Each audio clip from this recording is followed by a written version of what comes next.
have strategy in place. And even when I plan to do anything, like even today, the homes that we went to were people that we knew, first of all, were prepared to get their stories out there.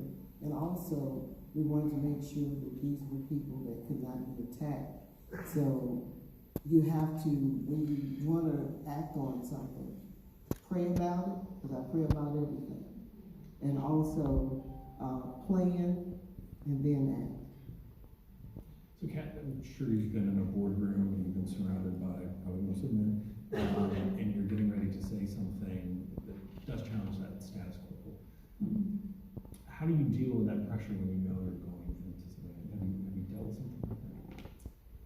Well, I don't want to sound Pollyannish, but a lot of times if you just have your problem set head on, you're missing all sorts of opportunities. My husband always said to me, if you can't solve a problem, make it bigger. Because we're working in the midst of these giant systems that have a lot of interdependencies and counter-dependent cycles. So I work in food, energy, and finance, and they overlap tremendously. That's why I'm so in favor of the Green New Deal, that we need to populate. It's a concept right now. We need all the smartest minds in all the sectors thinking about whither goeth the human species. Because the planet will spit us out like a watermelon seed and keep right on going. The question is, do we get to stay spinning around the sun?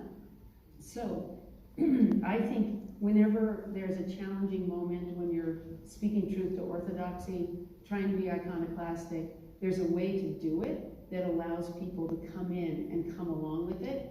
But if they don't, as my mother says, them that's going, get in the wagon, them that ain't, get out of the way. Lead follower, get out of the way. But I don't understand what you mean when you say, if you want to solve a problem, make it bigger. Explain that. Sure. So I work in the field of regenerative agriculture. It has taken agriculture and brought it back to the natural systems and cycles that agriculture, as the dominant way we tend the planet, touches. Those are the carbon cycle, the solar cycle, the water cycle. We know about how all of these things work and how they work in beautiful harmony in nature.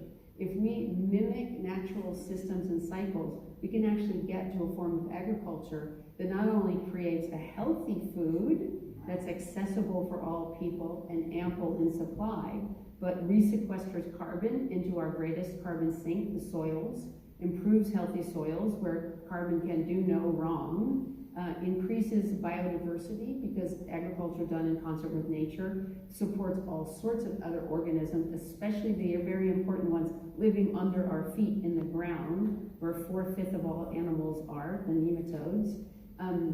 It creates a possibility for real animal welfare and human health to exist in the food system, to improve our ability to capture water, retain it, and keep it at a high quality, and restore the economic resiliency of rural economies, which we desperately need. We can't all live in the cities, and in fact, there's going to be quite a lot of dislocation from the big coastal cities because of climate change. We need to restore the viability of our rural economies and brace those people with dignified living wage work as the stewards of our ecological commons upon which we all depend. So that's a much more complicated, When we're talking about agriculture, we're talking about some very large businesses that are in control. How do you convince those minds to embrace some of the ideas that you're talking about related to sustainability? Yeah, so we do suffer from a corporate stranglehold on not just our economy, but our democracy. And I'm afraid we are going to have to be very brave and stand up to some big financial and corporate interests. Those that are smart will evolve with us. Shell, the big gas company, oil and gas company, challenged its employees, of all things, to come up with an idea as big as oil and gas in something ironically called the Shell Game Changer. Anyway, I think the most popular idea was agriculture. So we can invite corporations to come along with us. We have to uninvite them from our political process. We have to stop thinking of them as people with the same sort of civil and democratic rights. Yeah. Yes. Democracy writes the rules for corporations, not vice versa. Yes. Do you, kind of off that, do you feel like this country's in a good place right now? That's a loaded question. I mean, it's a complicated question, I understand that, and it depends on which way But I you're think, looking. but I also get hope, you know, I think now that we're hearing people talk about things that we never even talked about before, we hear people saying things like, what is life? Which came out of Standing Rock.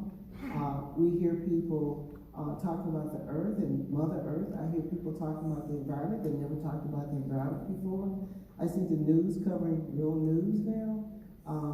I see alliances that we never had before. And I see us not taking the vote for granted anymore.